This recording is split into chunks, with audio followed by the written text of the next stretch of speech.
লেবাননের হিজবুল্লাহ ও ইসরায়েলের মধ্যে তুমুল উত্তেজনা বিরাজ করছে।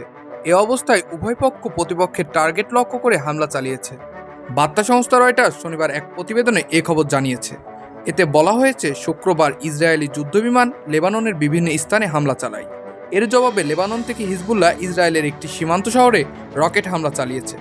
ইসরায়েলি সামরিক বাহিনীর বরাত দিয়ে ফরাসি সংবাদ মাধ্যমটি জানিয়েছে, যদিও ইসরায়েল এবং ইরান সমর্থিত হিজবুল্লাহর মধ্যে বর্তমান লড়াই এখনও তুলনামূলকভাবে নিয়ন্ত্রিত, তবে এটিকে বিগত 18 বছরের মধ্যে দুই পক্ষের সবচেয়ে খারাপ সংঘাত হিসেবে চিহ্নিত করা হয়েছে। এসব পাল্টাপাল্টি হামলায় দক্ষিণ লেবানন এবং উত্তর ইসরায়েলে বাড়িঘর ও কৃষিজমির ব্যাপক ক্ষয়ক্ষতি হয়েছে। খবরে বলা হয়েছে, গত বছরের অক্টোবরে গাজা যুদ্ধ শুরু হওয়ার পর থেকে উভয় পক্ষ এরকম পাল্টাপাল্টি হামলা চালিয়ে যাচ্ছে। ফলে উভয় পক্ষের সীমান্ত অঞ্চল থেকে হাজার হাজার মানুষ তাদের বাড়িঘর ছেড়ে পালিয়েছে। এর আগে বৃহস্পতিবার লেবাননে ইসরায়েলি হামলার প্রতিশোধ নিতে উত্তর ইসরায়েলের একটি সামরিক ঘাঁটিতে কয়েক ডজন রকেট নিক্ষেপ করে হিজবুল্লাহ। মুসাব্বির আল নাফিজ, আপডেট শিরোনাম।